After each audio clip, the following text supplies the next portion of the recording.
नमस्कार, capital TV देख रहे हैं आप। मैं हूं आपके साथ पूजा। ब्रेकिंग नाउ में बड़ी खबर बालासोर ट्रेन हादसे से जुड़ी हुई आपको बता रहे हैं, जहां अब सीबीआई की टीम हादसे वाली जगह पे पहुंच गई है। तस्वीरें आपको दिखा रहे हैं। 10 सदस्यीय टीम जो है वो घटनास्थल पे पहुंची है। मुआयना किया जा रहा है और ये पता करने की कोशिश की जा रही है कि आखिर इतना बड़ा हादसा कैसे हो गया। पर बड़ी खबर आपको बता दें, सीबीआई की जांच जैसे ही शुरू हुई है वैसे ही ममता बनर्जी कांग्रेस पार्टी पूरी तरह से बौखला गई है। ममता बनर्जी का कहना है कि सीबीआई जांच से कुछ नहीं होगा, तो वहीं कांग्रेस पार्टी कह रही है कि ये सीबीआई जांच सिर्फ और सिर्फ हेडलाइन मैनेजमेंट है। तो वहीं शुभेंदु अधिकारी ने ममता बनर्जी पर सीधा बड़ा आरोप लगाते हुए कहा कि ये पूरा हादसा टीएमसी की एक बड़ी साजिश है। इस बड़ी खबर पे मेरे साथ न्यूज रूम से जुड़े हुए हैं कैपिटल टीवी के एग्जीक्यूटिव एडिटर राजीव जी। राजीव जी, सीबीआई जांच अब शुरू हो गई है, अब आगे क्या होगा? देखिए, जिस तरीके से सीबीआई ने पहली नज़र में और रेलवे ने जो बातें कही है, उससे साफ पता चलता है कि ये पूरी की पूरी साजिश बनाई गई थी। रेल दुर्घटना नहीं बल्कि रेल को डिरेल किया गया है। ये दुर्घटना प्रायोजित है। और जिस तरीके से लगातार कांग्रेस और ममता बनर्जी दोनों ही बार बार इसे रेलवे की विफलता बता रहे हैं, उससे भी ये साफ तौर पर लगता है कि सीबीआई जांच से ये लोग परेशान हैं। क्योंकि जो प्राइमरी इन्वेस्टिगेशन है उसकी रिपोर्ट में ये साफ तौर पर कहा गया है कि ये दुर्घटना जो हुई है ये प्रायोजित इसलिए बताई जा रही है क्योंकि इंटरलॉकिंग सिस्टम में छेड़छाड़ की गई। इंटरलॉकिंग सिस्टम जिसमें कहा गया है कि रेलवे ने जो इंटरलॉकिंग सिस्टम इलेक्ट्रॉनिक्स है उसको जो अप्रूव करवाया था, उसके लिए रेलवे के पास 4 सर्टिफिकेट है।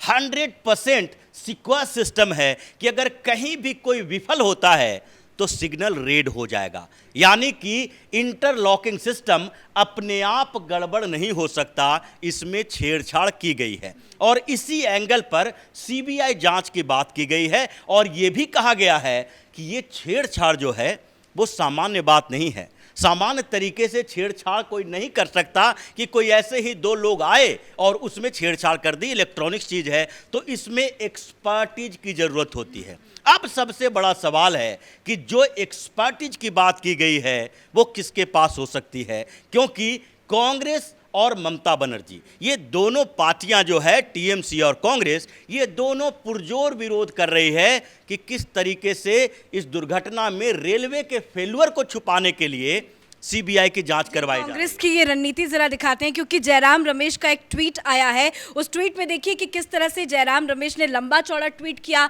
और कुछ पुराने रेल हादसों का उन्होंने जिक्र किया। साथ ही वो कह रहे हैं कि सीबीआई जांच से कुछ नहीं होगा, सीबीआई जांच सिर्फ एक मैनेजमेंट है हेडलाइंस को मैनेज करने के लिए। मतलब मीडिया में ये दिखाने के लिए ये कोशिश की जा रही है कि बस सीबीआई जांच हो रही है, लेकिन होना जाना कुछ नहीं है। देखिए, यही तो बात है कि आप डर क्यों रहे हैं सीबीआई जांच से।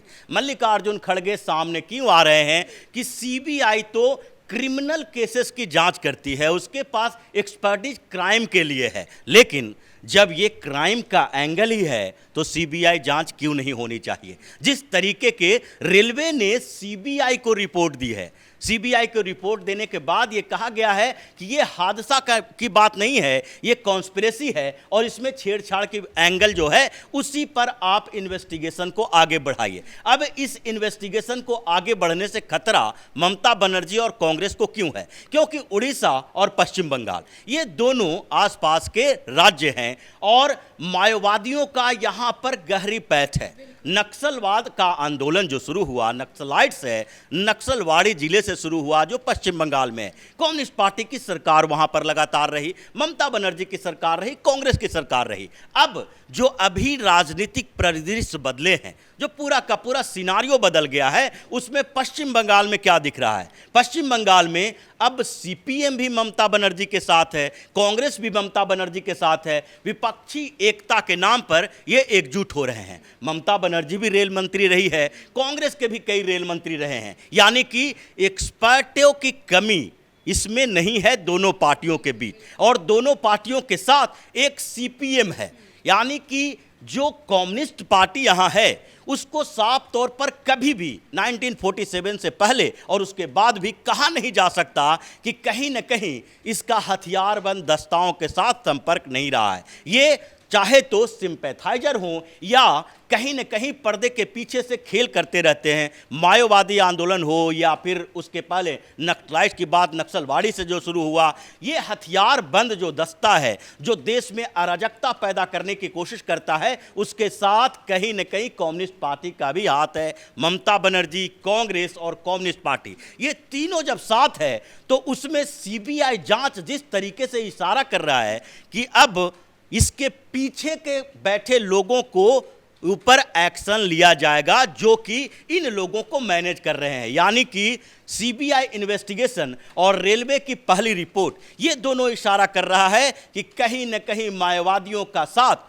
कांग्रेस और ममता बनर्जी की पार्टी का मिला हुआ है। और इन सारे लोगों ने जिस तरीके से पिछले 1 साल में प्रधानमंत्री नरेंद्र मोदी को बदनाम करने के लिए एक के बाद एक घिनौनी राजनीति की है, घटिया मानसिकता दिखाया है, उसमें इस बात से इनकार भी नहीं किया जा सकता कि ये लोग इतने विभत्स कांड भी नहीं कर सकते हैं। राहुल गांधी विदेशों में जाकर लोकतंत्र पर सवाल उठाते हैं, वहाँ से बैठ के यहाँ के संवैधानिक संस्थानों के ऊपर सवाल उठाते हैं। ये माओवादियों के ऊपर सवाल नहीं उठाते, बल्कि माओवादियों को जो चीन से सपोर्ट मिल रहा है वो चीन के लोकतंत्र की बात करते हैं, चीन में स्मूथ पॉलिटिक्स की बात करते हैं, पॉलिसी की बात करते हैं, यानी चीन की सराहना करते नजर आते हैं। और चीन यहाँ पर कुछ भी प्लांट कर सकता है। और कांग्रेस के साथ जो चीन का संबंध है वो किसी से छुपा हुआ नहीं है कि चीन की कम्युनिस्ट पार्टी और यहाँ की कांग्रेस पार्टी दोनों के बीच जो एमओयू साइन हुआ है उसका अभी तक खुलासा नहीं हो पाया कि इन दोनों के बीच जो एमओयू बना उसमें क्या क्या लिखा हुआ है। राहुल गांधी के पिता राजीव गांधी के नाम पर जो राजीव गांधी फाउंडेशन बनाया गया उसमें चीन का पैसा लगा हुआ है। ममता बनर्जी इन दिनों इतनी बेचैन है कि उनको लग रहा है कि अगर हमने मोदी सरकार को, मोदी को बदनाम नहीं किया तो पश्चिम बंगाल में जो भारतीय जनता पार्टी ने लोकसभा चुनाव में 35+ का टारगेट रखा है वो पूरा हो जाएगा, ये 18 तक नहीं रुकेगा। और इसलिए ये सारे के सारे विपक्षी पार्टियों के नेता एक हो गए हैं और जिस तरीके से घिनौना कांड करने के लिए इनका इतिहास रहा है उससे तो इस बात का संदेह होता है, शक होता है, संभावना इस बात की है और इससे इनकार नहीं किया जा सकता कि ये पूरा का पूरा जो दुर्घटना है ये दुर्घटना को प्रायोजित किया गया, प्लान किया गया। और इसमें अगर माओवादियों का हाथ है तो कांग्रेस और ममता बनर्जी भी इसमें शामिल है। शुभेंदु अधिकारी का सुबह एक बड़ा बयान सामने आया है, वो कह रहे हैं कि ये पूरी साजिश जो है वो टीएमसी की है। ये टीएमसी की साजिश से इनकार नहीं किया जा सकता। और जहां अभी टीएमसी की साजिश है वहां कांग्रेस को, मतलब कांग्रेस की तरफ से उसको बैकअप है, सीपीएम के नेता भी इसमें इन्वॉल्व हैं और ये सारे के सारे लोग सीबीआई पर सवाल क्या ये माना जाए कि ममता बनर्जी इसीलिए बहुत ज्यादा एक्टिव है क्योंकि जिस दिन हादसा हुआ उसके next day early morning Mamata Banerjee Balasore पहुंच जाती है और लगातार वो अस्पताल का भी दौरा कर रही है, आज एक बार फिर से वो अस्पताल जाएगी, घायलों से मुलाकात करेगी, तो ये एक्टिव बिहेवियर ममता बनर्जी का क्या कहता है? देखिए, जिस तरीके से ये पुरानी कहावत है चोर की दाढ़ी में तिनका, मतलब एक नए पैटर्न में कहा जाता है कि जो क्राइम सीन होता है उस क्राइम सीन पर सबसे पहले वो पहुंचता है जो कि क्राइम में इन्वॉल्व होता है, क्योंकि उसे देखना होता है कि इन्वेस्टिगेशन किस दिशा में जा रही है, वो पुलिस क्या क्या सबूत इकट्ठा करना चाह रही है ताकि उन सबूतों के साथ वो छेड़छाड़ कर सके, वो सबूत मिटा सके। ममता बनर्जी इतने आनन फानन में वहाँ गई, लेकिन ममता बनर्जी बिहार में तो नहीं गई कि जहां पर इतना बड़ा पुल हादसा हो गया, उसमें तो उसने एक शब्द नहीं कहा है कि नीतीश कुमार के गवर्नमेंट की फेल्यूर है। वहां पर जो इतना बड़ा हादसा हुआ है, लोग मरे या कम मरे, ज़्यादा मरे, हादसा तो हादसा होता है जिसमें हो सकता है कि और लोग भी मर सकते थे अगर वो चालू रहता तो ये कहीं न कहीं इस बात का संकेत देता है कि सीबीआई जांच और आगे जो एनआईए को सौंपा जाना है, जैसे ही ये मामला सीधे सीधे सीबीआई पहुंचाएगी कि अब इसमें क्रिमिनल सिर्फ नहीं बल्कि एंटी इंडियन जो एंटी इंडिया एक्टिविटी करने वाले लोग हैं, देश विरोधी लोग हैं, आतंकी हैं, वो सब शामिल नजर आते हैं। यानी आतंकी नक्सलवादी भी है, माओवादी भी है। सिर्फ इंटरनेशनल टेररिज्म में इस्लामिक आतंकवाद की बात की जाती है, वही आतंकी नहीं है, ये लोग भी आतंकी हैं। और जैसे ही देश विरोधी गतिविधियों की बात होगी, एनआईए की एंट्री होगी, इसलिए ये लोग डर रहे हैं कि 2024 से पहले हमने तो बदनाम करने के लिए एक बड़ी साजिश की, और अगर ये दांव उल्टा पड़ गया तो कांग्रेस और ममता बनर्जी दोनों की पोल खुलेगी और ये लोग जेल के अंदर होंगे, तो सारा का सारा जो प्लान किया हुआ था ये इन्हीं के ऊपर हावी हो जाएगा। धन्यवाद सर अपडेट के लिए। तो बालासोर रेल हादसे की सीबीआई जांच शुरू हो गई है।